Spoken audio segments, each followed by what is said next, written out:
Mark's summer business trips were a routine, one he had to keep even after my miscarriage. I couldn't resist following him. Only then did I discover that every year, his month-long business trip was spent with another woman and her child. Even more laughably, his parents, friends, and colleagues had all helped him cover up these non-existent trips. For 5 long years, I had eagerly awaited the arrival of our child, pouring my heart into building our home. And for what? While waiting for Mark at the airport, I had already noticed the mother and son. The mother had a delicate beauty, her eyes filled with warmth. The little boy, with a timid gaze, clung to her clothes, his eyes fixed on the charm hanging from my bag. It was a small, stuffed monkey Mark had bought me on our honeymoon. It was a bit worn, but I carried it with me everywhere. He tentatively tugged at it, and the monkey let out a soft squeak. His mother shot me an apologetic look and pulled him closer. That belongs to the lady, sweetie, be good, Daddy will buy you one when he gets back. The little boy glared at me defiantly, still staring at the monkey. His mother could only stroke his head and lead him away. A wave of sorrow washed over me, and my hand instinctively rested on my lower abdomen. I had been so close to becoming a mother myself. A fall 2 weeks ago had caused a miscarriage. Mark and I had been married for 5 years, and we were so excited to have a child. He had to go on a business trip for a month every summer, but I thought this time would be different. I had desperately hoped he would stay by my side, but he had only looked at me with guilt. Catherine, the tickets were booked a month ago. Can't someone else go in your place? After what's happened to me. He hesitated for a long time before gently shaking his head. It would be a lie to say I wasn't angry. I was intensely curious about what kind of work could compel him to leave his wife after a miscarriage, so I bought a ticket for an earlier flight from a scalper. A part of me was anxious, worried he would be shocked and angry to see me, but I just wanted to be near him. This was my most vulnerable moment. The flight landed, and the arrivals area filled with people. I was pushed to the side, carefully shielding my still aching abdomen. Mark was tall and stood out in the crowd when he appeared. I was about to wave when a sharp, childish voice cut through the air. Daddy. The little boy shot out like an arrow and threw himself into Mark's arms. Mark, his eyes crinkling with a smile, caught him and lifted him high. With his free hand, he naturally took the woman's. My heart hammered in my chest, and the cramping in my abdomen seemed to spread through my entire body. The boy wrapped his arms around Mark's neck and said in a sweet, milky voice, Daddy, you haven't kissed Mommy yet. As Mark leaned in toward her, his gaze fell on me. He froze for a second, but the woman had already pressed a smiling kiss to his lips. I watched, dumbfounded, a deafening voice roaring in my mind. She was much more practiced at this than I was. A few minutes later, Mark and I stood outside the airport, facing each other. The mother and son were a short distance away, watching us. His grip on my wrist was painfully tight, and it took some effort to pull free. His expression soured. What are you doing here? I couldn't help but let out a bitter laugh. It seemed people really did laugh when they were furious. A business trip,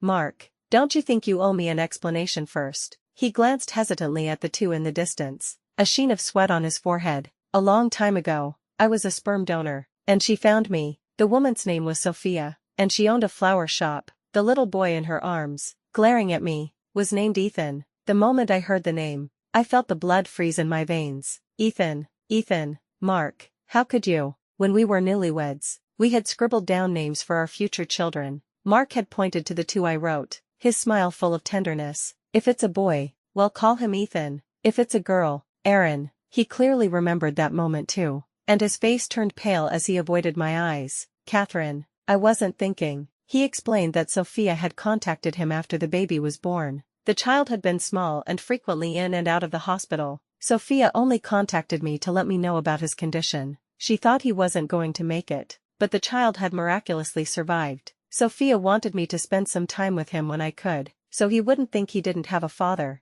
A chill crept up my spine. By my calculations, this had been going on, hidden from me, since the beginning of our marriage. No wonder you have a month-long business trip every summer. He sighed. I only spend a month with him. We don't have contact the rest of the year. I reached for his phone, but he suddenly flinched away. He usually left his phone on the table, unlocked for me to see anytime. Only then did I notice it was a different phone, the same model, but a different color, with a family photo on the case. Blood rushed to my head. Without thinking, I slapped him hard across the face. Daddy. Ethan broke free from his mother and charged at me, his small head ramming into my abdomen. Pain. I had never felt such pain. I was rushed to a nearby hospital. During the examination, my forehead and back were drenched in sweat. All I could do was bite my lip and clutch my stomach. Mark held Ethan in a panic, but he couldn't stop the boy's little feet from kicking at me. Ethan was shouting nonsense. "Don't you hit my daddy, you bad woman." He had been screaming it the whole way. Everyone was giving me strange looks, but Mark didn't say a single word to defend me. Sophia, looking tense, picked up Ethan and took him outside. She returned alone a few minutes later, having clearly figured out who I was, but the two of them, as if by a silent agreement, didn't expose the truth in front of others. The doctor advised me to rest and left, closing the door. Mark tried to help me sit up, but I coldly slapped his hand away. His face fell. He looked at Sophia. "You take Ethan home first. I'll talk to her." That simple sentence revealed his entire stance. The last shred of hope I had for him crumbled to dust, but Sophia refused to leave, looking at me with pitiful eyes. "I know this is hard for you to accept, but I don't want anything. I just hope Ethan can have a normal childhood. We always agreed to tell him his father just works out of town and can only visit during the summer." She started to kneel. "I'm begging you, please don't say anything to the child." There were other patients and their families in the room, their curious gazes shifting between us. Someone muttered, "Is the one in the bed the mistress? How arrogant can she be?" Mark heard it but only frowned, offering no rebuttal. Seeing Sophia's heart-wrenching performance,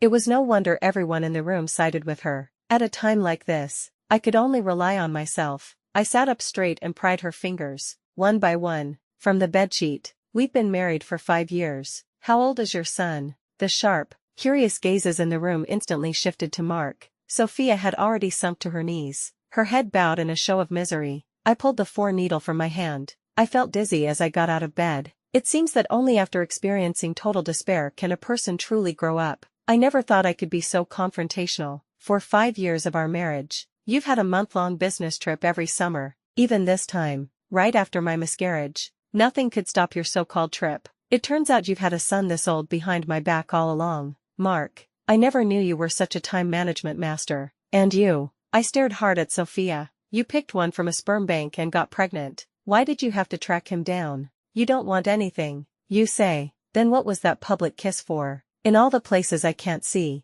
Who knows what kind of despicable things you two have been up to, Catherine. You." I never expected that Mark, who had been silent all this time, would raise his voice to defend her. The man I had loved for 3 years and been married to for 5 was protecting someone else in front of me. "Sophia isn't trying to take anything from you. We're just doing this for the child." I couldn't comprehend how he could say that so shamelessly, shielding the woman behind him while speaking to me with such feigned affection. "It's only for 1 month a year. The rest of my life is yours." Behind him, Sophia timidly added, "It's just 1 month. When he's older, we won't bother you anymore."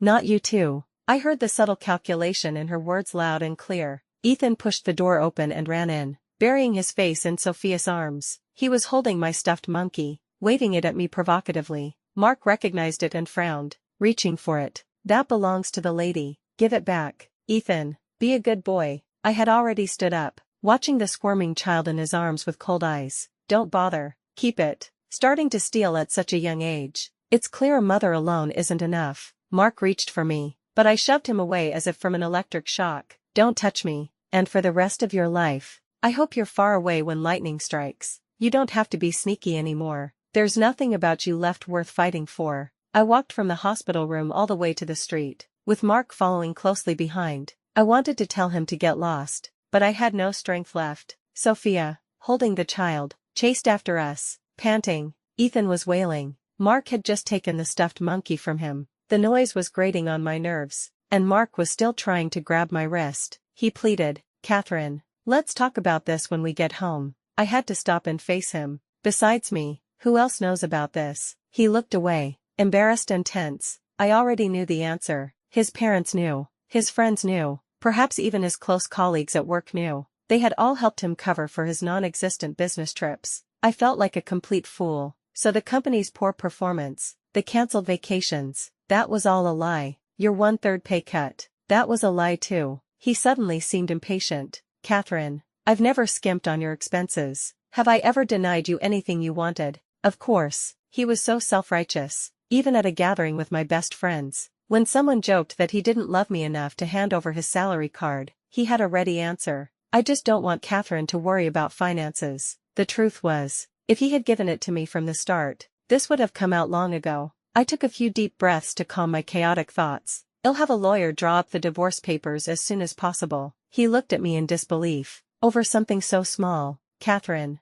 This child was conceived before our marriage. And my feelings for you. I cut him off, fighting back the urge to be sick. Our income during the marriage is community property. I will get back every cent you took. I said this while looking directly at Sophia. Her expression changed slightly, but she managed a strained, bitter smile. It wasn't about the money. I haven't touched a cent of it. I can give it all back to him. I took a flight back alone, having already contacted a lawyer before boarding. Mark had wanted to follow me, but Ethan wouldn't let him. The little boy's face was red from crying, and he started coughing, struggling for breath. The two adults were in a frenzy, patting his back and trying to calm him down. Amidst the chaos, I walked calmly through the security checkpoint. Before turning off my phone, I called my old boss and asked if he was still hiring. He was stuck in rush hour traffic, yelling into the phone, "What kind of nonsense is that? You're welcome back anytime." Gratitude swelled within me, and all I could manage was a choked thank you. 6 months ago,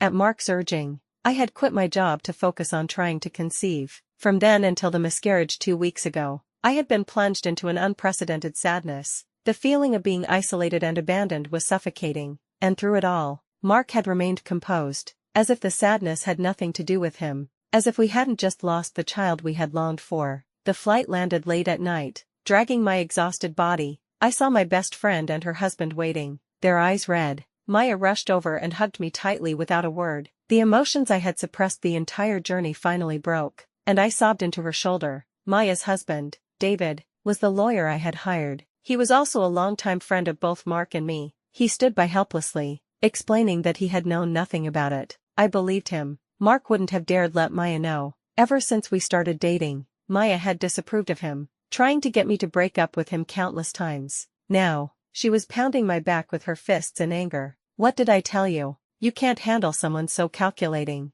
They drove me home. My phone was ringing non-stop calls from Mark, and from his parents. Maya, her face dark, turned it off. No discussion, except for the divorce. I felt an overwhelming fatigue. When I miscarried, Mark's parents had comforted me with tears in their eyes, but to think that they had known about Ethan all along, I felt like the world had turned upside down, and I was the only fool in it. No, wait. Something flashed in my mind. A chill ran down my spine, and I gripped Maya's hand. "Come with me to the hospital tomorrow." From my pregnancy to the miscarriage, all my checkups had been at the Women and Children's Hospital. Leaving the doctor's office, my hands and feet were trembling. Maya was pale with rage, cursing him with every word she knew. The doctor's words echoed in my ears. "Your husband did come to me with your medical records, and a little boy's." Maya's eyes widened as she held my shoulders. "I can't believe he would do something like that behind your back. Ethan wasn't just frail after birth, he had thalassemia. No wonder Mark had suddenly pushed for us to have a baby, urging me to quit my job at a critical point in my project to rest at home." When I got home, Mark was already there. He looked like he hadn't slept all night, with dark circles under his eyes. His shirt was wrinkled and disheveled. Even his voice was heavy with weariness and a sense of defeat. "Catherine, I'm back. I'll spend this month with you." I calmly changed my shoes and took the prepared divorce agreement from my bag. Placing it in front of him, he ignored it, scrolling through his phone. "You said you wanted to go to the beach, right? Rest for a couple of days, and I'll book the tickets." He handed me a bag from beside him. "The purse you wanted. I had someone get it for you. I was going to surprise you with it on our anniversary." I placed a black pen in front of him. He stopped mid-sentence and looked up at me quickly. "There's a limit to how angry you can be. Didn't I explain it clearly? The child was conceived before our marriage. I just donated twice. I didn't even know who she was before Ethan was born." He rubbed his temples wearily. "If you don't like it, I'll just stop seeing them." I burst out laughing, and once I started, I couldn't stop. I laughed until my sides hurt, until tears streamed down my face. "Mark, when I was pregnant, were you just waiting for my umbilical cord blood? With that, you could save Ethan?" His face turned deathly pale. He stared at me, stunned. "Catherine, how did I find out?" I asked the doctor. "She said you asked her about it several times during my pregnancy." So impatiently. "If Ethan's condition hadn't stabilized, would you have been devastated when I miscarried?" I slowly pulled the wedding ring from my finger and tossed it onto the table. It rolled to the floor with a soft clatter. It turns out I was the only one joyfully awaiting the birth of our child. "Mark, you don't deserve to be a father. If you have any humanity left, sign the papers quickly." Being under the same roof as you makes me sick. Mark contacted David himself and changed the divorce agreement. He voluntarily gave up all marital assets. The house and cars were all mine. The agreement David brought back was already signed with Mark's name. He said, he deeply regrets it. He feels he made a simple matter complicated. I don't know what their conversation was like, but David said he cried. He still wants to win you back. He said he doesn't want any of the assets. Maya scoffed and glared at him. Don't you dare be his messenger. It's disgusting enough as it is. David could only scratch his head sheepishly. I'm just relaying the message. I'm not taking sides. The day after signing, Mark moved out. As he was leaving, he sent me several messages. He had tried to call, but I had hung up. I know you don't want to see me right now. I've moved into a hotel near the office. Please move back home and take care of yourself. Otherwise, I can't rest easy. It wasn't intentional. She mentioned the umbilical cord blood to me, and I only asked the doctor casually. Catherine, I was just as excited for our child as you were. That has never changed. I deleted them one by one. Just having them on my phone felt like an insult. The news of our divorce spread quickly. His parents were the first to show up at my parents' house with gifts. Their attitude reportedly very humble, but my parents chased them out with a broom. My dad was still fuming when he called me. They're old enough to know better. If they really wanted to persuade you, they should have come to you. Why would they come to us first? My parents had always liked Mark, saying he was handsome and had a good job, but on the matter of my divorce, they were united in their support for me, especially after hearing about the umbilical cord blood. My dad's term of endearment for him went from darling son-in-law to that moron. I hadn't expected Sophia to come looking for me. The bratty child, just like at the airport, rammed into me and demanded, "Where's my daddy? Where did you hide him?" He threw the tattered stuffed monkey at my feet and stomped on it viciously. "Take it back. Who wants your stupid thing?" Then he started pounding on my door. "Daddy, come out. It's Ethan." I stared at Sophia with utter disbelief. She looked embarrassed, but the hatred in her eyes was unmistakable. She wrapped her arm around Ethan and whispered, "The child wants to see his father. I have no choice. He won't even answer my calls now." I smiled and took out my phone. "Should I dial for you?" Her eyes lit up with hope. "It would be best if he came. I have no other requests. I just want him to talk to Ethan." My smile never reached my eyes, which turned cold again. "And why should I? I have no obligation to deal with your problems." The timidity and color drained from her face. She stood up straighter. "Miss Gung, must you really argue with a child? You were almost a mother yourself. Don't you understand that a mother would do anything for her child?" I looked at her, amused, including using him as a bargaining chip to destroy another family, time and time again. "Sophia, I'm curious, what was your motive for having him? Before he was born, you had no idea who the father was, did you? Sperm banks don't release personal information, so how did you find Mark?" I wasn't trying to protect Mark's privacy. I was just curious. She flushed and covered Ethan's ears, stammering, "I just wanted my child to be healthy. I never meant to hurt you." I remembered her practiced kiss at the airport. I smiled, knelt down, and smoothed the wrinkles on Ethan's clothes. "Answer a question for Auntie, and Auntie will tell you where your daddy is." Ethan pushed his mother's hands away and asked gruffly, "Really?" I nodded. "Tell Auntie, where does Daddy sleep when he comes to visit you?" Sophia tried to cover his mouth, but it was too late. "With my mommy, of course."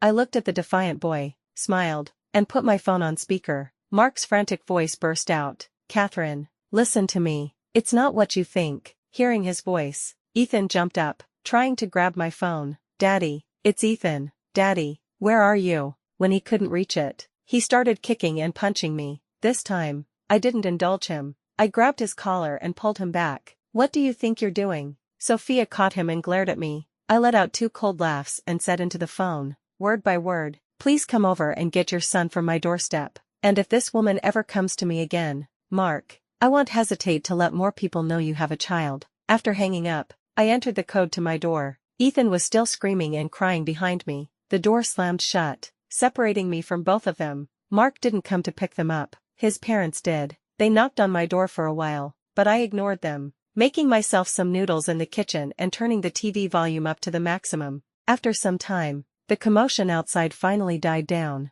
As I ate, I recounted the events to Maya and David, as if gossiping. Maya sneered, "What a coward, making his parents take the fall." After dinner and cleaning up, I replied to my old boss message, confirming my start date. I went to the closet to pick out work clothes. I opened the wardrobe and saw a row of Mark's clothes. I froze. He had left in a hurry, only taking a couple of changes of clothes, or perhaps he thought our divorce could still be reversed. An idea came to me. I took a picture and sent it to him. "I won't be home tomorrow. Please come and get your things, or I'm throwing them out." The typing indicator appeared in the chat box and stayed there, but by the time I had taken a bath and gotten into bed, not a single word had come through. Instead, there was a new friend request. "If you were truly happy, he wouldn't come looking for us every year." I didn't accept it. I took a screenshot and posted it to my social media. I remembered something Maya had once said. Some men only show their true colors after a breakup. I just posted the screenshot. When I woke up, my feed had exploded. Friends I hadn't spoken to in years were questioning Mark in the comments. "I've imagined a lot of relationships failing, but never yours. He chased Catherine so hard back then. How could he betray her like this? He seemed to have been up all night, sending countless messages." The one at the very top was just a few words. "Honey, I never meant to hurt you." It was like someone stabbing you repeatedly and then acting surprised that it would hurt, that you would bleed, that you could die. I composed myself, changed my clothes, and went to the office. On the way, I thought about a lot of things. From the beginning of our relationship, I had tied my life to Mark's. Only now could I step back and re-examine myself, no longer defining myself as someone's wife. It allowed me to face what had happened between us with a clearer mind, to see his indecisiveness from the start, and to see that he never truly considered his actions to be hurtful. Trust had crumbled, and love had faded faster than we could have imagined. When I got home from work, it didn't look like Mark had been there. I rolled up my sleeves and packed his things into large bags. One by one, I threw them outside the door, took a picture, and sent it to him. I also sent a message reminding him to show up to finalize the divorce after the mandatory cooling-off period. Then, without hesitation, I deleted him. Not blocked, but completely erased. All the little memories of our past love, gone for good. On my second day at the new company, the receptionist told me there were flowers for me, a bouquet of deep red roses and irises, with no card. I glanced at it and threw it in the nearby trash can. After that, the same bouquet arrived every day. On the 10th day, I found the flower shop's number and called. A gentle voice answered quickly. "Hello, Ethan's flower shop." I controlled my anger and said, word by word, "The cooling-off period ends the day after tomorrow. Are you that impatient?" She sounded like a startled rabbit, stammering an explanation. "You've really misunderstood me. I was just trying to help him." I laughed in disbelief. "You two are quite a pair. Even when you're messing around, you're just helping each other. Before you do something stupid, why don't you ask Mark if he's ever sent me flowers?" I was allergic to pollen.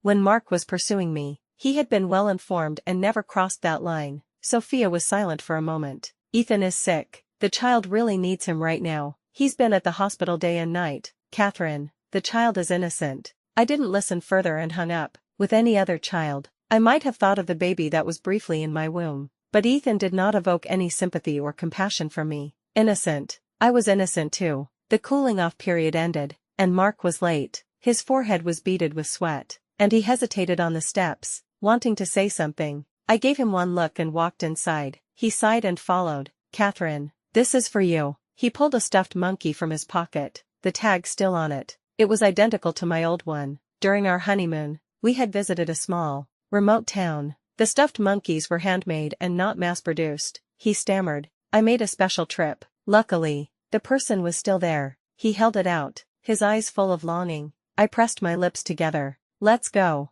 I only took a 2-hour leave. I didn't take it, even though it looked so much like the old one. When it was time to sign, Mark placed his hand over mine, stung by my cold gaze. He lowered his head. "Catherine, won't you reconsider? You know I love you." I pulled my hand away and quickly signed my name. As I tossed the pen to him, a genuine laugh escaped me. "Mark, in the past 5 years, if you had thought about my feelings even once during those summers, we wouldn't be here today." He had had so many chances to be honest, so many moments to turn back. He was silent, the hand holding the pen trembling violently. A tear fell onto the paper. He quickly looked away, covering his face. His usually neat handwriting was shaky and crooked that day. As I was leaving, he called out to me pitifully from behind. "Catherine, will you ever forgive me?" I stopped and turned, seeing a flicker of hope in his eyes. "If there's such a thing as karma in this life, I hope every bolt of lightning strikes you." I was not that magnanimous. I loved fiercely, and I hated just as fiercely.